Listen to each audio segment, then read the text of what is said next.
कैसे हैं सर? जी। अस्सलाम वालेकुम। मैं अच्छा हूँ। आप कैसे हैं? जी, अल्लाह का करम है। सर, चलिए। आज जो है हम जी। दो मुद्दों को लेकर बात करेंगे। एक तो सबसे जी सर। पहले हम आधार कार्ड की मशीन को लेकर बात करेंगे, जो पिछले 3 महीने से बंद है।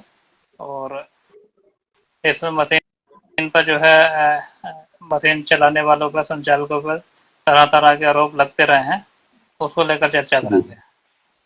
तो मेरा आपसे सवाल ये है कि जी। पूरे जिले में, जिला मुरादाबाद में, पूरे जिले में जी। जी। कहीं मशीन चालू नहीं है, और मुरादाबाद में केवल एक जगह आधार कार्ड संशोधन बनाने की मशीन चालू है, और उस पर बहुत जी। लंबी कतार लगी हुई है। क्या आला अधिकारियों को ये दिखाई नहीं दे रहा कि हर एक काम आधार से कर दिए, हर एक चीज आधार से जोड़ दी, और इस तरह की परेशानी जो है पब्लिक झेल रही है। इतनी लंबी लाइन लगाकर, कतार लगाकर जो है सुबह से शाम तक खड़े रहते हैं लोग, और फिर भी उनका नंबर नहीं आता, बेचारों को घर लौट कर जाना पड़ता है। मेरा इस पे व्यू ये है, जैसा कि पहले सरकार ने आधार सेंटर कैंप बना के कैंप लगा के किए शुरुआती दौर में। उसके बाद इसको बनाने की जिम्मेदारी जन सेवा केंद्रों को दे दी गई। जन सेवा केंद्रों के बाद में आधार बनाने के लिए की जिम्मेदारी बैंकों और पोस्ट ऑफिस को नियुक्त किया, और ये कमोबेश एक ग्राम पंचायत में, नहीं तो अगर ग्राम पंचायत से तक पहुंच हो चुकी थी इन केंद्रों की, अब उसको समेटते समेटते जिला स्तर पे एक पॉइंट, सिंगल पॉइंट पे रख दिया। तो सरकार की मंशा क्या, सरकार की ये दिखती है, सरकार आम जनता को लाइनों से बाहर नहीं निकलने देना चाहती। कभी नोटबंदी की लाइन है, कभी मरीज अस्पतालों में मरीजों के लिए लाइन है, कभी आधार की लाइन है, कभी राशन की लाइन है, कभी गैस की लाइन है। तो सरकार की मंशा नहीं लगती कि लोग लाइनों से बाहर आए। कामकाजी आदमी, एक मजदूर आदमी, एक किसान आदमी, एक मजदूर अगर अपने परिवार चलाने के लिए रोज 8 घंटे, 10 घंटे, 12 घंटे मजदूरी करने जाता है, तो फिर वो लाइनों में लगेगा तो अपने बच्चों को पालेगा कैसे, अपने बच्चों का, अपने परिवार का खर्चा कैसे चलाएगा। ये एक बड़ी सोचने वाली बात है। मजदूर आठ एक एक दिन अगर अपनी दिहाड़ी तोड़ेगा तो उसके घर का, परिवार का खर्च कौन चलाएगा। अब आधार की उपयोगिता सरकार इतनी बढ़ा चुकी है कि आपने ट्रेन में सफर करना है तो आधार चाहिए, आपने बच्चे का जन्म प्रमाण पत्र बनवाना है तो आपका आधार कार्ड चाहिए। बच्चों के लिए जब जरूरी हो गया है कि हर एक बच्चे का आधार कार्ड कंपलसरी है, तो नंबर्स ऑफ सेंटर्स की संख्या बढ़ानी बहुत जरूरी है। एक लंबी लंबी लाइन, और लोग 8-8 दिन, लोग 15-15 दिन इंतजार में रहते हैं, और उनका नंबर ही नहीं आता। रोज कौन जाएगा? जबकि अब तो सरकार को ये कर देना चाहिए, जन सेवा केंद्र, हर जन सेवा केंद्र को इसका सेंटर दें। और अगर हर जन सेवा केंद्र को भी नहीं देते, तो अगर शहर है तो प्रत्येक वार्ड में, और गांवों के लिए 4-5 पंचायतों में एक आधार सेंटर अनिवार्य हो, और वो उसमें गवर्नमेंट सर्विलांस रखे कि उस पर अवैध वसूली ना हो और उसका दुरुपयोग ना हो। ये मॉनिटरिंग करना, जो भी जिस डिपार्टमेंट के अंदर, चाहे वो हमारा यूआईडी हो, आधार अथॉरिटी जो है, वो अपने अंदर डायरेक्ट मॉनिटरिंग करे, या उसके बाद हमारी जो सेंटर गवर्नमेंट की एक एजेंसी है, सीआईसी, वो इसकी मॉनिटरिंग करे। उसमें एनआईसी, वो उसकी मॉनिटरिंग करे। वो आधार सेंटर केंद्र नियुक्त करें और उनकी मॉनिटरिंग करें कि वहां अवैध वसूली ना हो, कोई फर्जी आधार में चेंजिंग ना हो, या कोई उसका आधार दुरुपयोग के मामलों की निगरानी करे। और ये बहुत ज्यादा सीरियस हो चुका है, क्योंकि आधार की उपयोगिता इतना हो गया है आज के टाइम में कि बिना आधार के आज भारत में जीवन संभव नहीं है। आदमी कहीं जाता है तो उसको हर जगह आधार की आवश्यकता है। एक मुख्य आईडी के रूप में ये उपयोग की जाती है अब। तो जैसे जैसे इसकी उपयोगिता बढ़ाई है, तो इसमें एक और चीज जो सरकार ने कर रखी है, इसको आपने अपडेट कराना है। अपडेट नहीं कराएंगे तो आधार एक्टिवेट नहीं होगा, डीएक्टिवेट हो जाएगा आपका आधार। तो उसके लिए अननेसेसरी हर जिसका बना हुआ है, तो उसको फिर वो अपडेट कराने के लिए जाना है। तो जब सेंटर ही नहीं है तो अपडेट कहाँ पे होंगे? आधार अपडेट जिन लोगों के बने हुए हैं उन्हें भी कुछ समय में जाके अपने आधार में अपडेट कराना है। जैसे कि आपने, अब सरकार ने घंटा लगा दिया है कि आपने वो घंटा बजा के आना है कि हाँ जी मैं अभी जिंदा हूं, मेरा घंटा देखो बज रहा है। तो आधार अपडेट एक लगा दिया सरकार ने कि अपडेट कराना है आपने जाके। ये सरकार को सतर्क करना है कि नहीं जी मैं अभी जिंदा हूं, मेरा आधार अपडेट हो रहा है। तो ये अपडेट का जो एक पॉइंट्स रखा है कि आधार को आपने अपडेट कराना है, वरना वो निष्क्रिय हो जाता है, फिर कहीं काम नहीं आता वो आधार, कहीं एक्टिवेट नहीं होता, तो वो कोई इसको एक्सेप्ट नहीं करता कोई भी विभाग। तो उसके लिए आपने जब इतनी उपयोगिता बढ़ा दी है कि समय समय पे लोग जाके अपने आधार अपडेट कराएं, तो उसके लिए केंद्रों की आवश्यकता है। भारत की 140 करोड़ आबादी में कुछ हमारे 500 कुछ जिले हैं, तो 500 कुछ जिलों में अगर मैं मानूं एक जिले में एक, तो 540 केंद्रों या 500 600 केंद्रों में पूरे देश में आप आधार नहीं चला सकते।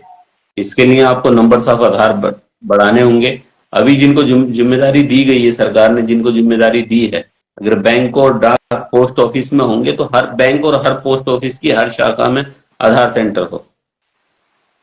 या जैसे मैंने अभी पीछे बोला कि शहरी क्षेत्र में हर वार्ड में, ग्रामीण क्षेत्रों में 4-5 ग्राम पंचायतों में एक, या कम से कम ब्लॉक, जो इनके हमारे ब्लॉक होते हैं, तालुका जिनको बोलते हैं, हर तालुका में कम से कम एक आधार सेंटर ग्रामीण क्षेत्र की आवश्यकताओं को देख के रखना जाना चाहिए। वरना सबसे बेटर है जब सरकार ने कर रखा है कि आधार सेंटर जो है वो बैंकों के अधीन और पोस्ट ऑफिस के अधीन रहेंगे, तो हर बैंक की ब्रांच में और हर पोस्ट ऑफिस में आधार सेंटर हो, जिसमें ये आम जनता को, गरीब जनता को जो है लाइनों से निजात मिले। अगर बात की जाए एक्सपायर होने की, तो कितने दिनों में आधार एक्सपायर हो रहा है सर? इसके लिए कोई स्पष्ट गाइडलाइन नहीं है। आपके पास एक नोटिफिकेशन आता है, मैसेज आता है, या मेल से आप जुड़े हैं तो आपको एक मेल आता है कि आप अपना आधार कार्ड अपडेट करा लीजिए। उसकी कोई गाइडलाइंस नहीं है, आपको साल में कराना है, 6 महीने में कराना, लेकिन कराना है, ये कंपलसरी है जी। असल में अगर एक और जो होती है, जो लोग पढ़े लिखे नहीं है, या मैसेज आया हमें इंग्लिश में और हमें इंग्लिश की जानकारी नहीं है, तो पता चला हमने तो ऐसे ही छोड़ दिया मैसेज को, क्योंकि स्पैम मैसेज बहुत आते रहते हैं, हमने नहीं उस पर ध्यान दिया, तो पता चला हमारा आधार जो है वो ऑटोमेटिकली डीएक्टिवेट हो गया। और जब हमारा आधार डीएक्टिवेट हो गया, हम बैंक लेके गए, हम पैसे निकालने हैं, आज के टाइम में पैसे भी वो आधार से निकलते हैं, तो पता चला हमारे पैसे नहीं निकलते। बैंक जाते हैं, ब्रांच जाते हैं, ब्रांच वाला कहता है वो जन सेवा केंद्र से निकाल लो। वहां जन सेवा केंद्र पे गए, या जो कियोस्क बैंकिंग आज कल एक लूटने का धंधा बैंकिंग में ऐड कर दिया है सरकार ने, वहां कियोस्क सेंटर पे गए, वहां पे वो हमने बोला भैया हमारा पैसा निकाल दो, मजदूर आदमी है, वो कहेगा नहीं जी तुम्हारा आधार कार्ड ठीक नहीं है, पहले आधार कार्ड ठीक करा के लाओ। अब एक दिन उसका बेचारे का ये खराब हो गया कि उसे अपने घर के खर्च के लिए पैसे निकालने, बट उसके खाते से पैसे निकले। अब वो दूसरे दिन आधार की लाइन में गया, तो पता चला उसको 15 दिन तक उसका नंबर ही नहीं आता। सुबह बेचारा रोटी बांध के लेके जाता है, शाम को वापस लौट आता है कि बहुत लंबी लाइन थी जी, मेरा नंबर ही नहीं आया आधार का। तो ये दुश्वारियां लोगों को हो रही हैं और ये देखने को मिल रही हैं। सरकार को चाहिए कि आज टेक्नोलॉजी का जमाना है, आधुनिक दौर है, तो वहां आधुनिक दौर में लोगों को लाइनों से निकाले, लाइनों में ना लगे, या ऐसी दुश्वारियां पैदा ना हो जो लोग लाइनों में लगे। तो लाइनों से बचाना सरकार की जिम्मेदारी है, क्योंकि गरीब आदमी कब तक लाइनों में खड़ा रहेगा? पिछले 10 सालों से, वो 11 सालों से लाइनों में खड़ा है, अब तो उसे लाइनों से निजात मिल जानी चाहिए। जी, अगर बात की जाए लंबी लाइन की, तो मुझे जहाँ तक अंदाज है कि लंबी लाइन होने के कारण ही अवैध वसूली की जाती है। देखिए मैंने क्या कहा है, जहां जहां वो उनकी मनमानी है, जी अगर उन्हें पैसे बिल्कुल। नहीं दोगे तो वो आपके दस्तावेज, अब जी अभी मैं आपको बताता हूँ, वो दस्तावेजों में आपकी कमी बता देते हैं, या तो उनकी वो उन्हें ब्रेवेज दो, रिश्वत दो कि जी मेरा काम कर दो आसानी से, क्योंकि मैं पिछले 1 हफ्ते से रोज आता हूँ, मेरी 1 हफ्ते की मजदूरी मर गई है, अब मुझे मजबूरी है कि जहां शुल्क 50 रुपए है वहां मुझे 500 रुपए देने होंगे, अगर मैं नहीं दूंगा तो फिर वो मुझे वापस भेज देंगे, क्योंकि मेरे पास जानकारी का अभाव है, मैं कम पढ़ा लिखा हूँ, मजदूर हूँ, तो मुझसे तो जैसा कहेंगे वो वैसा करना पड़ेगा, या मुझे उसे घूस देनी होगी, वरना फिर मुझे आगे 1 हफ्ते तक चक्कर लगाने होंगे। तो फिर ये उसका उपाय यही है कि अगर लाइनें नहीं होंगी तो कोई घूस भी नहीं लेगा, उसमें भ्रष्टाचार भी नहीं कम होगा, और लोगों को दुश्वारियों से निजात भी मिलेगी। जी, मुझे जहाँ तक जानकारी हुई है, मेरे जो अपने सूत्र हैं वो मुझसे अक्सर ये बताते रहते हैं कि जब हम लोग लाइन में लगते हैं तो एक प्राइवेट व्यक्ति आता है और वो हमसे कहता है, बोला अगर तुम्हें जल्दी हो तो इधर आ जाओ, इधर से पर्ची बनेगी। और वो जो है पर्ची के नाम पर 2-2 हज़ार रुपये, 2200 रुपये आधार कार्ड के नाम पर वसूल लेते हैं। और जिन आदमियों को जल्दी होती है, बिल्कुल पैसे होते हैं जिनके जो है इस आठ आठ तरीके की चल जी रही है। 8-8 10-10 दिन तक लाइन में नंबर नहीं आता, तो वो जो है और वो उनका काम अटका रहता है, तो वो लोग इतने पैसे देकर आधार कार्ड में संशोधन कराते हैं।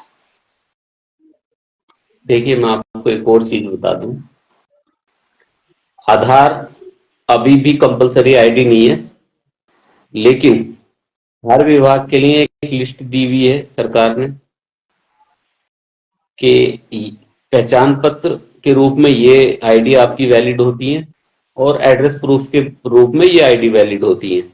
लेकिन अब ज्यादातर सरकारी विभागों ने ये रवैया अपना रखा है कि अगर आप आधार कार्ड लेके नहीं जाएंगे तो वो आपकी अदर्स आईडी एक्सेप्ट नहीं करते, जबकि सरकार, अब मेरे नजरिए से एक चीज और भी है, हर विभाग में एक लिस्ट लगी होनी चाहिए कि हमारे यहाँ फोटो आईडी के रूप में, पहचान आईडी के रूप में ये आईडिया माननीय है, पहचान आईडी के लिए एक लिस्ट लगी होनी चाहिए, ये जरूरी है, तो लोगों कम से कम आधार पे अपनी जो, क्या बोलेंगे हम इसको, डिपेंडेबिलिटी, वो कम हो जाएगी, और डिपेंडेबिलिटी कम होने की वजह से आधार की लोगों की लाइनें भी कम होंगी।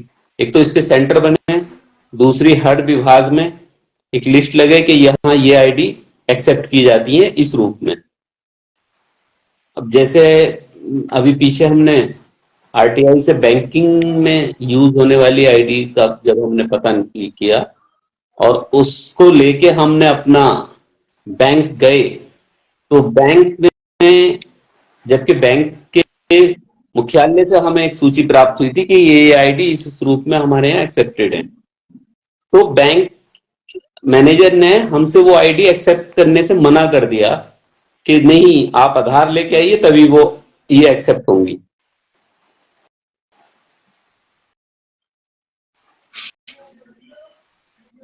तो मेरा कहना तो यही है कि हर विभाग में एक आईडी, एक वो लगे कि हमारे यहाँ इस अ, कार्य के लिए पहचान के रूप में ये आईडी एक्सेप्टेड है, और पते के रूप में ये आईडी एक्सेप्टेड होती है।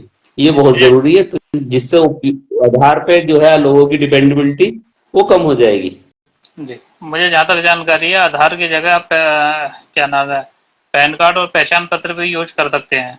तो अक्सर पहले जो है पहचान पत्र ही यूज हो रहा था, लेकिन कई सारे डिपार्टमेंट ने जो है देखिए देखिए, पहचान पत्र नहीं को तो मान नहीं भी नहीं, लिया। ये तीन आईडी नहीं है। मेरे पास जो लिस्ट आई हुई है बैंक की, उसमें 14 आईडी फोटो पहचान पत्र के रूप में एक्सेप्टेड हैं, और 17 आईडी आपकी वोटर आईडी, सॉरी, पते की पहचान, पते के जो पहचान है, दो एक्चुअल में ज्यादातर जगह दो आईडी आपकी ली जाती है, एक पहचान के पत्र के रूप में और एक पते का प्रूफ जो होता है, दो प्रूफ लिए जाते हैं, तो जिसमें 14 आईडी आपकी पहचान के पत्र के रूप में वैलिड है, और 17 आईडी आपकी पते के रूप में वैलिड है। लेकिन ये सरकारी डिपार्टमेंट वाले जो है सबको बस आधार कार्ड चाहिए, आधार कार्ड चाहिए। हाँ, ये जो है, अब इसके लिए मेरा कहना है कि वो सब जगह ये प्रदर्शित हो कि हमारे यहाँ ये आईडी वैलिड है। यहाँ तक है जैसे हमारा बच्चा स्कूल जाता है तो उसकी जो स्कूल की आईडी होती है वो भी एक अपने आप में आईडी है और वो वैलिड होती है। पते के रूप में मैं बता दूं आपको, जो हमारे यहाँ चेयरमैन और मेंबर लिख के देते हैं कि हाँ ये इस पते पे रहते हैं, मैं इसको प्रमाणित करता हूँ, वो पते के रूप में हमारे यहाँ वैलिड आईडी होती है। उसे मानने तैयार नहीं। जैसे गांवों में हाँ, गांवों में अगर ग्राम प्रधान अ, मोहर लगा के देता है कि मैं इस व्यक्ति को जानता हूं, इसका पता ये है और मैं इसको व्यक्तिगत रूप से पहचानता हूं और इसका ये वो है, तो वो एक वैलिड आईडी है। वैलिड आईडी के लिए, एड्रेस आईडी के लिए एक और पहचान की चीज बताता हूं मैं आपको। डाक विभाग से आपके यहाँ आपके पते पे प्राप्त पत्र जो रजिस्टर्ड डाक से आया हो, वो भी आपकी एक गवर्नमेंट अप्रूव्ड वैलिड आईडी होती है। डाक से आया हुआ पत्र पे जिस पे अगर आपका पता लिखा है, वो पता आपका एक वैलिड गवर्नमेंट अप्रूव्ड आईडी में कहलाता है। यहां तक की बात है, बट लोग एक्सेप्ट नहीं करते, क्या कहोगे आप? नहीं, लोग तो एक्सेप्ट बाद में करेंगे, सरकारी अधिकारी कर्मचारी एक्सेप्ट करने तैयार नहीं।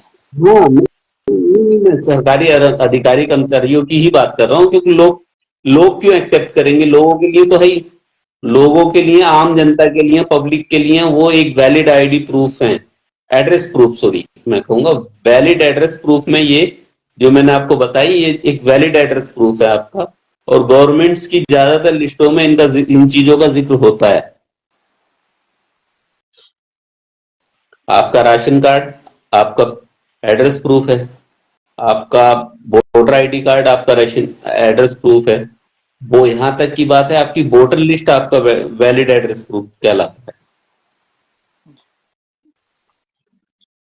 तो इतनी सारी आईडी होने के बावजूद भी और लोग जो है दर दर की ठोकरें खा रहे हैं, इतनी लंबी लाइन में लग और रहे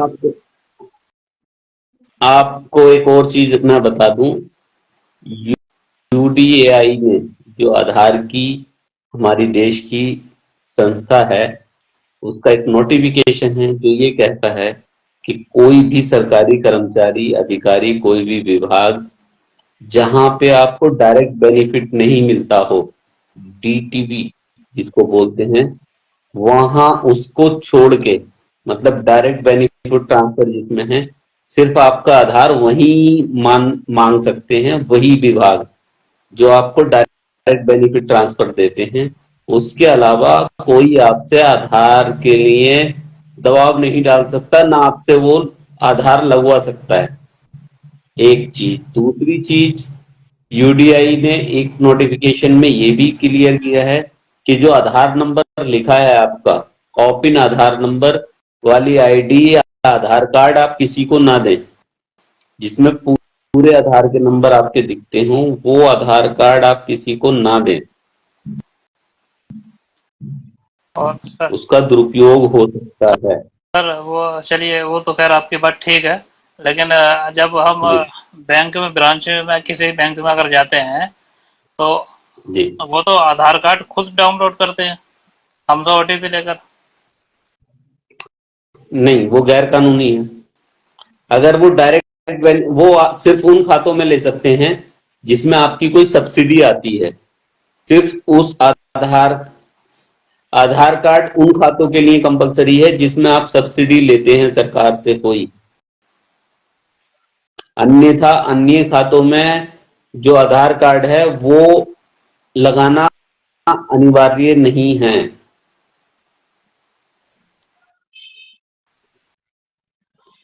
जिन खातों में सब्सिडी नहीं आती उन खातों में आधार कार्ड लगाना अनिवार्य नहीं है।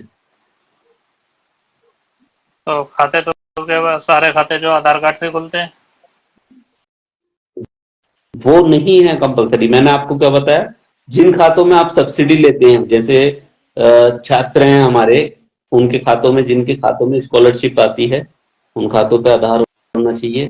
जिन खातों पे राशन, या जैसे हमारे वृद्धावस्था पेंशन, विकलांग पेंशन और आपकी ओल्ड एज पेंशन, और आपका कौन सी आती है, हाँ, विडो पेंशन, विधवा पेंशन। इन पेंशन्स पे जैसे आपके में खाते में आती है गैस सब्सिडी, या कोई राशन, या गवर्नमेंट की कोई और सब्सिडी जिन खातों में आती है, उन खातों में ही, या जैसे आपका इंदिरा आवास सॉरी, प्रधानमंत्री आवास योजना है, इसका अलावा अगर आप लेते हैं,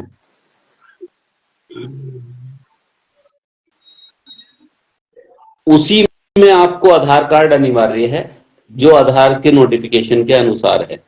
उसके अन्यथा जनरल खाता है जिसमें आप कोई सब्सिडी नहीं लेते, उसमें आधार अनिवार्य नहीं है। सर अगर एटीएम की बात की जाए भोजपुर की, तो सभी जी एटीएम सर। की स्थिति जो है बद से ज्यादा बदतर हो गई है। और पिछले काफी जी। समय से एटीएम बंद है और लोग आते हैं परेशान होकर चले जाते हैं। और देखिए जहाँ तक कैनरा बैंक की बात की जाए, तो कैनरा बैंक का एटीएम पिछले 6 महीने से बंद है।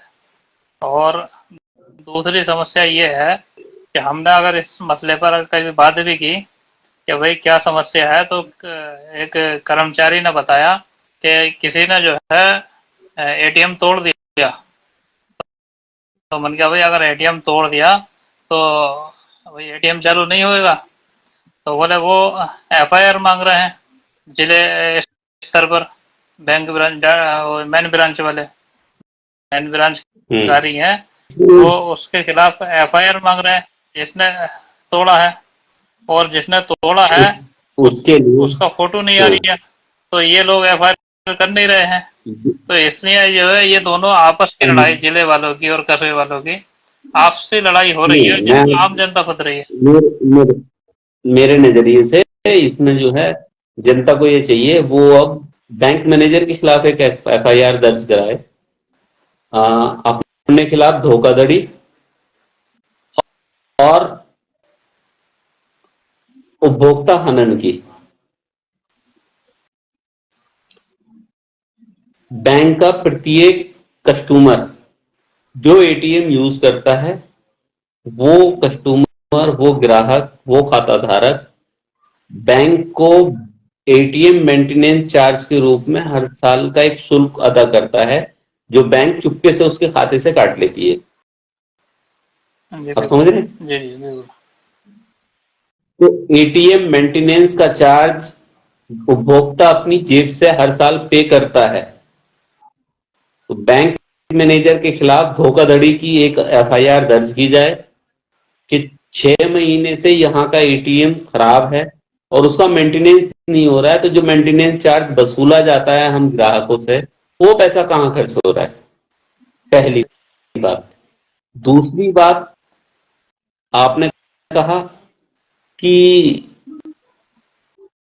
बैंक के सीसीटीवी फुटेज में एटीएम में कुछ छेड़छाड़ हुई, तोड़फोड़ हुई, उसका कोई प्रूफ नहीं है, कोई सबूत नहीं है, कोई फुटेज नहीं है उसकी। तो अगर बैंक के एटीएम में कोई टूट फूट हुई है, तो अगर किसी ने की है, बढ़ के की है अंदर में, तो उसकी फुटेज, वो फुटेज में होना चाहिए। और अगर फुटेज में नहीं आया है, तो उसका कारण बैंक मैनेजर स्पष्ट करें कि क्यों नहीं आया। क्या वो एटीएम का कैमरा खराब है, ये एटीएम का कैमरा चालू नहीं है, ये जिम्मेदारी बैंक मैनेजर साहब की है। और बैंक मैनेजर साहब के खिलाफ एक एफआईआर दर्ज होनी चाहिए, बैंक मैनेजर के खिलाफ, कि वो अपनी जिम्मेदारी सही से संभाल नहीं पा रहे हैं। तीसरी चीज जो मैंने एक और चीज नोटिस की है, पूरी दुनिया भर में एटीएम जो हैं वो 24 घंटे खुले रहते हैं। वो एटीएम लगे होने का फायदा भी ये है, या एटीएम होने का फायदा भी ये है कि एटीएम की फुल फॉर्म दो कहलाती हैं। एक होती है ऑटोमेटिक टेलर मशीन, और दूसरी दूसरी फुल फॉर्म जो बनाई हुई है उसकी, वो एटीएम का पूरा दूसरा नाम जो है वो है एनी टाइम मनी, हर समय पैसा। तो मैंने जो जहां तक देखा है, या जहां तक मेरे संज्ञान में है और नॉलेज में है, वो यहाँ जो एटीएम यूज होते हैं या यहाँ जो एटीएम है वो सिर्फ बैंकिंग आवर्स में ही खुलते हैं, उसके बाद उन पर ताला लगा दिया जाता है। तो एटीएम होने का फायदा क्या है फिर यहाँ पे? एटीएम का किस चीज का मेंटेनेंस बैंकें वसूलती हैं जब एटीएम 24 घंटे फंक्शनल ही नहीं है? अगर बैंकिंग आवर्स में ही एटीएम खुलना है तब तो मैं ब्रांच के अंदर से ही अपना विड्रॉल कर लूंगा कैश को। जी एटीएम क्यों जाऊंगा मैं, या एटीएम क्यों रखूंगा मैं? एटीएम रखने की जरूरत ही नहीं है मुझे। मैं क्यों इन्हें साल के में एटीएम का मेंटेनेंस चार्ज दूं? क्यों मैं इन्हें इन्हें रकम अदा करूं एटीएम की? मैं तो अंदर विड्रॉल फॉर्म से अपने पैसे विड्रॉल कर सकता हूं ना, फिर तो मुझे एटीएम लेने का क्या फायदा है? ये हमारे साथ यहाँ के ग्राहकों के साथ धोखाधड़ी और लूट है।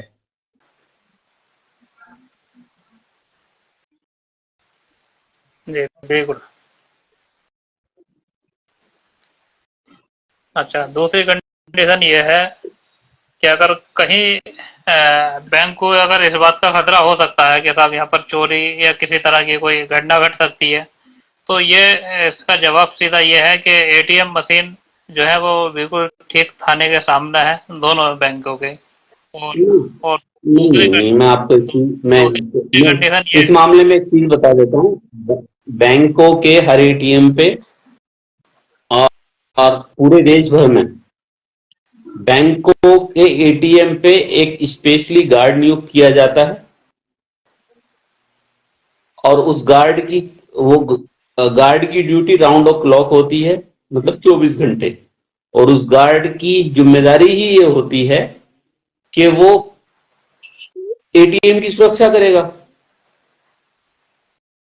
ये एक स्पेशल कंडीशन है, और यहाँ के लिए तो एक एडिशनल बेनिफिट ये है कि जो हमारी दो कस्बे में बैंकिंग की ब्रांच है वो दोनों पुलिस स्टेशन के सामने है।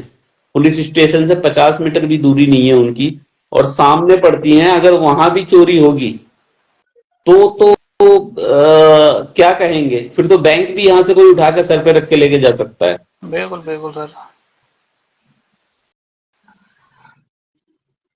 हो सकता है बैंक वालों को ये खतरा हो कि यूपी में तो कुछ भी संभव है। देखिए, यहाँ तो यूपी में तो ये बड़े लंबे अरसे से यहाँ के लोगों से पैसा वसूला जा रहा है bank maintenance, ATM maintenance charge के रूप में।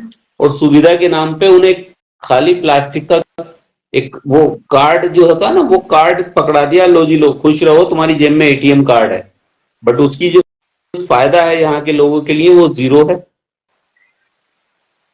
या ये किसी प्रेशर और भ्रष्टाचार की वजह से, ये क्योंकि यहाँ की बैंक कर्मचारी बहुत भ्रष्ट हैं, ये मैं स्पष्ट रूप से कहना चाहूंगा। या तो इन्होंने जो अपना कियोस्क बैंकिंग वाले हैं इनसे मिली भगत करके इन्होंने जानबूझ के यहाँ के एटीएम बंद रखे हैं क्या कि लोग जाएं वहां उन्हें उसको 10% कमीशन दें और अपना विड्रॉल करें, जिससे एटीएम से लोग विड्रॉल ना कर पाए। ये इनकी एक मिली भगत की वो आती है कि उनसे उनकी मिली भगत की वजह से ये लोग एटीएम बंद रखते हैं और एटीएम खराब रखते हैं। सिर्फ बंद भी नहीं, खराब भी हो सकता है ये जानबूझ के रखे जाते हो कि कियोस्क से इनकी सेटिंग हो, और कियोस्क वाले को अनैतिक फायदा पहुंचाने के लिए इन लोगों ने एटीएम को जानबूझ के खराब रखा हुआ है। जी बिल्कुल हो सकता है ऐसा, क्योंकि ये मेरा स्पष्ट एलिगेशन है, ये मेरा भोजपुर की बैंकों को स्पष्ट एलिगेशन है कि इन लोगों ने यहाँ जो बैंक में अधिकारी कर्मचारी और मैनेजर हैं इन्होंने यहाँ के लोकल कियोस्क सेंटर से सांठगांठ की हुई है, और ये उन लोगों को अनैतिक फायदा पहुंचाने के लिए भोजपुर के एटीएमओ को बंद रखते हैं और खराब रखते हैं। जी बिल्कुल हो सकता है ऐसा, क्योंकि इन पर इल्जाम हम लगा सकते हैं कि काफी दिनों से जो है ये एटीएम बंद चल रहे हैं और ना जो है ये कोशिश भी नहीं करते सही करने की। ये जो है और हमारे एक आलिम साहब है जो लिख रहे हैं कि इन्होंने लिखा है कि आए दिन बैंकों पर जो है कैश की और लाइट की और कनेक्टिविटी की समस्या आती है। लोग जो है लंबी लंबी लाइनों में खड़े रहते हैं काफी काफी देर तक, और कभी उन्हें जो है लाइट के लिए भाई लाइट नहीं है, थोड़ी देर में आना, उन्हें टाल दिया जाता है। कभी जो है कनेक्टिविटी के लिए 2-2 दिन उन्हें वापस कर दिया जाता है। कभी कैश ना होने की वजह से। ये सब इनकी कामचोरी की वजह है और कुछ भी नहीं है। लाइट के लिए दोनों दोनों बैंकों ने अपने अपने यहाँ पे यूपीएस सिस्टम लगाए हुए हैं जो उनके सर्वर को 24 घंटे राउंड द क्लॉक बैकअप देते हैं। पहली बात, दोनों ही बैंकों में यूपीएस सिस्टम लगे हुए हैं जिनका काम 24 घंटे यहाँ के सर्वर को बैकअप देना होता है। पहली चीज। दूसरी चीज, कनेक्टिविटी के मामले में इनके पास ऑप्टिकल फाइबर नहीं है, वायरलेस कनेक्टिविटी का सिस्टम इन दोनों बैंकों ने लगाया हुआ है। हेलो। जी जी, सुन पा रहा हूँ। तो दोनों बैंकों ने जो कनेक्टिविटी का सर्वर लगाया हुआ है उनके इनके यहाँ पे राउंड द क्लॉक कनेक्टिविटी आती है। ये सिर्फ कियोस्क वालों को फायदा पहुंचाने के लिए ग्राहकों को गुमराह करते हैं। जी, कनेक्टिविटी की तो सर जहाँ तक मुझे जानकारी है, इन्होंने जो है 2-3 कंपनियों से इंटरनेट की सुविधा ले रखी है। और एक तो बैंक जी है। बिल्कुल। जी जी। और कैश के नाम पर बहुत बैंक परेशान। अपना एक इंटरनल सर्वर होता है। जी जी। और कैश के नाम पर जो है बैंक बहुत का लोगों को अपना परेशान किया इंटरनल जाता सर्वर। है। और उनका अपना पैसा जो है उन्हें समय पर नहीं मिल पाता। एक ग्राहक जो है 4-4 बार वापस हो जाता है, यहाँ तक कि 10-10 हजार रुपए भी इन बैंकों पर नहीं मिलते कभी कभी। देखिए ये सब जानबूझ के किया जा जानबूझ के वही कि वो यहाँ पे इन्होंने कियोस्क खुलवा रखे हैं और इनसे उनसे कमीशन से लेते हैं कियोस्क वालों से। बैंक मैनेजर कियोस्क वालों से कमीशन लेते हैं और ग्राहक अनैतिक रूप से उन्हें ये एटीएम बंद रखते हैं और अनैतिक रूप से ये कियोस्क वालों पे भेजते हैं उनको। वो यहाँ पे अनर्गल जो गवर्नमेंट से वैलिड हैं या जो बैंक ने जितना ऑथराइज किया है उससे ज्यादा यहाँ पे वो कियोस्क वाले उनसे पैसे वसूलते हैं विड्रॉल और कैश जमा करने के नाम पे। और ये जो है ग्राहकों से खुली लूट का सीधा सीधा एग्जाम्पल है।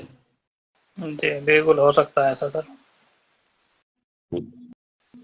चलिए ठीक है सर, अब वक्त हो गया है। और कल को फिर किसी नए मुद्दे के साथ आपसे मुलाकात की जाएगी फिर।